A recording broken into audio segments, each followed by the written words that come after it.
CA और NRC को लेकर देवबंद के ईदगाह मैदान में लगातार 51 दिन से एक विरोध प्रदर्शन, धरना प्रदर्शन जारी है, जो कि मुसलसल चल रहा है।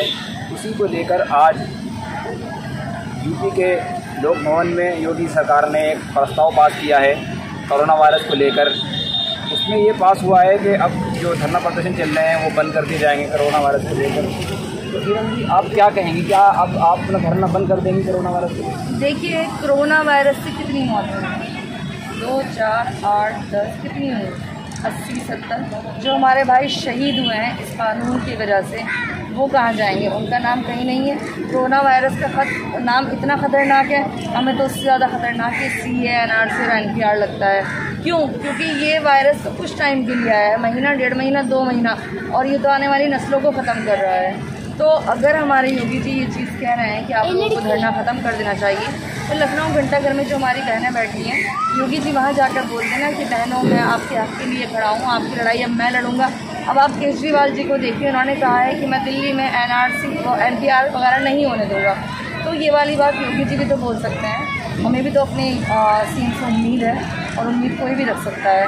उन्हें कोरोना से डर लग रहा है, हमें कानून से ज़्यादा डर लग रहा है। और मौत बर्फ़ है, जैसे ऊपर वाले ने लिखी होगी ऐसे ही आएगी, क्योंकि दूसरा जन्म नहीं होना है, हमारे यहाँ जन्म एक ही होगा। और जब एक जन्म है तो फिर शायद शहादत की मौत हो जाए, चाहे कोरोना से मौत हो जाए, लेकिन इस कानून से मौत नहीं होनी चाहिए। उस डिटेक्शन सेंटर की मौत से बेहतर मौत होगी है। अगर हम सड़कों पे मरेंगे, कोरोना वायरस से नहीं बल्कि डिटेंशन सेंटर से ज़्यादा डर लगता है। जाहिर है, हम नस्लें ख़त्म हो रही हैं, हमारी वजूद ख़त्म हो रहा है, और जब मरना ही है तो सड़क पे मर जाए ना, शहीद तो होंगे कम से कम। और ये वायरस अगर आता है तो 2-4 महीने में ख़त्म भी हो जाएगा, और ये जो नस्लें ख़त्म कर रहा है इसका क्या करें? तो ये ज़्यादा खतरनाक वायरस है। किरण जी, आप लगातार 51 दिन से धरना प्रदर्शन कर रही हैं और सरकार बिल्कुल भी इस पर कोई काम नहीं कर रही है, तो आपको क्या लग रहा है हमारा धरना प्रदर्शन कहाँ तक पहुँचा है? क्या आप लोग कामयाबी की तरफ पहुँच रहे हैं? देखिए, इंशाल्लाह ऊपर वाले से उम्मीद है, और उम्मीद रखनी भी चाहिए। इंशाल्लाह कामयाब होंगे। आज अभी तो अमित शाह जी का बयान आया था कि एनपीआर नहीं होगा, और एनपीआर में कोई कागज़ वागज़ नहीं देना होगा, और किसी पे डाउट नहीं लिखा जाएगा। अगर अमित शाह जी जब इतना कह रहे हैं तो ये और बोल दें कि एनपीआर होगा ही नहीं, हो क्यों रहा है फिर? जब किसी का कोई कागज़ नहीं जाना है, किसी पे कोई डाउट नहीं लिखा जाना है, तो एनपीआर की ज़रूरत क्या पड़ रही है? इस तरह से अमित शाह जी ने अपनी ज़बान को एक नरम लहजा दिया है। क्या आप मानती हैं कि आप लोगों को मेहनत करना चाहिए? इंशाल्लाह बिल्कुल, क्यों नहीं है।